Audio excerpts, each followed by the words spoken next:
Testing, testing. So today we went auto mechanic on them. Real American blue collar, hard working black man in black denim, but with the punk rock on the feet. I know some of y'all are probably thinking, oh, Tayo, I thought you only know how to make bears and cardigans and a little bag and kimono. No, I can make pretty much anything. Given enough time, I can make anything I want to make. But no, I did not make this, but I did tweak it and finesse it.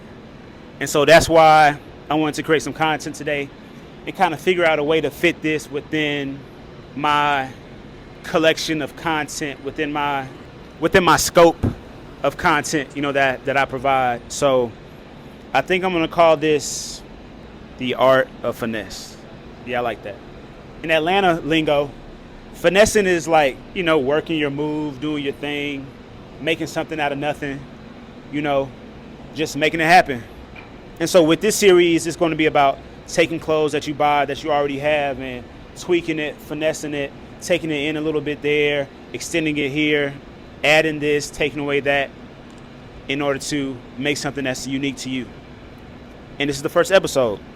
To tell this whole story, let's take it back to 2023, New York Fashion Week. Shout out to Britt Sade, shout out to Dominique, shout out to Simone Grace, shout out to the president, Mr.Tinubu, but also shout out to all the models that were involved and all the other artists that showed their work there in Harlem. It was a beautiful thing, and I appreciate everybody that was a part of it. But leading up to that fashion show, I had a lot of ideas about what I wanted to show, what I wanted to present. And this was my first actual live fashion show with models. I was ambitious and I had a lot of things I wanted to make, but I lost track of time to a degree. So I decided to stick with the kimonos that I already made. I had about 10 or so. And I decided to just make a fashion show centered around those kimonos. And my idea was to try to style those kimonos in as many ways as I could and get creative with it.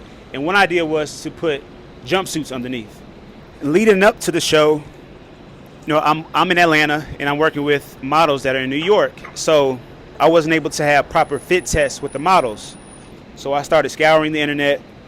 I went on Target, Target.com, and I found these two jumpsuits, these two women's jumpsuits, right? And so I go to the store and I see they have it in black and they have it in blue. The idea for styling them with the kimono was to be baggy and a little wide leg, like oversized fit, right? So I grabbed size 17s. And once again, because I'm working with models in New York, I'm not able to have proper fitting sessions. So luckily I had their height and I had some of their other, measurements, bust, waist, hip. And I had an idea, over the years I made a lot of clothes, and specifically a lot of clothes for women. So I had an idea of how things might fit on them. But I still decided to go to the fitting room just to be a little more comfortable with, how this might fit on certain models. So I go inside the fitting room, jump in it, throw it on, and I'm like, it's actually ain't half bad at all. It's actually hard. And so I decided I was going to have Layla wear the black, and if I couldn't find another use for the blue one, I would just wear that myself. And so I ended up getting home, ideating and putting together the looks in my head. So what I decided was I would have Layla wear this black one, and she killed it. We also did some footage in Soho with Malika, and it was just ridiculous. I need to go back.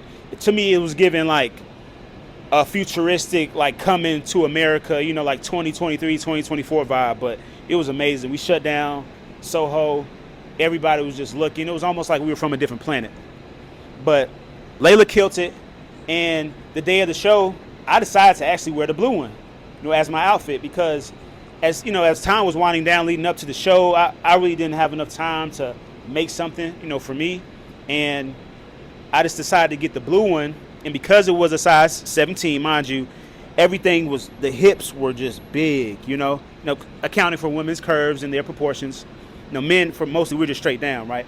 But the hips on this one and the blue one were just super wide. So for that blue one, I pretty much tapered it and made it more of a, not fitted, but more a straight leg look. So I had to open it up in the waist, and then what we did was just sew straight down to cut off all that extra room in the hip, and then I tapered it in the leg to give it a fitted look.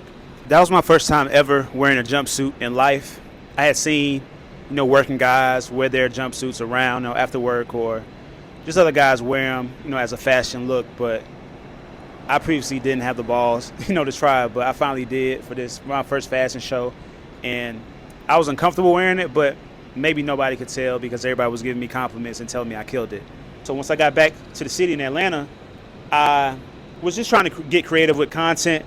And so I was like, let me see what else I can do with this black one. So I did like the volume in the leg. I still did have to go in, open it at the waist, and then cut off that hip area.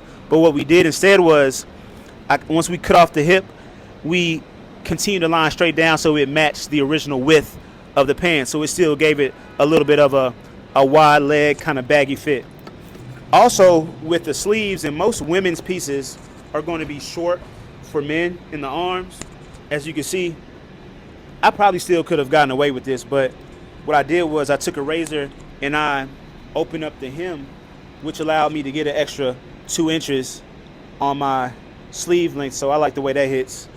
And I've washed this one time since then, so that's why you have this distressed effect on the wrist. So I thought that was cool. And on this one, I also cut off the collar. I like a no collar, collarless silhouette on some of my jackets and outerwear. And this is just something I decided to do recently, maybe a week ago. And so I just cut it off, and I really feel like this is going to be my uniform for the winter. It's, September right now, so it's not cold yet. It gets a little cool at times, but this might be my go-to outfit for the winter. And for the pants, I threw a zipper in just to have an option to give a flared look, or I can keep it completely closed to give it just a straight leg look. So that's how we did it, and it's pretty cool. So that's how I finessed a woman's size 17 Target jumpsuit into, something that a lot of people would have thought I bought at the store or something. So let me know what you think. Like, this is new for me, but I like it. Like I said, it's like it's giving hard working black man, but with a little bit of style.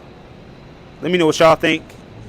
Even though I didn't make this from scratch, if you want me to teach y'all how to make this from scratch and walk you through the process that I would take of, copying the measurements of this piece, comment finesse in the comments below, and then over the next few weeks I'll make a video and show it and actually make one of these from scratch using this as a model and a sample, but without taking any of it apart. I'll walk y'all through that step by step so that y'all can do the same thing with your other pieces. So with that said, that concludes episode 1, The Art of Finesse. Thank you for tuning in. As always, I appreciate just your time and the comments, the likes, reshares. Once again, I'm a YouTuber now, so even if you are seeing this on Instagram or TikTok or another social media, please make your way over to YouTube, subscribe, comment, get that engagement up, because I just want to be able to share my ideas and my creativity with as many people that I can. So I got more episodes coming up, and I'll see you next time.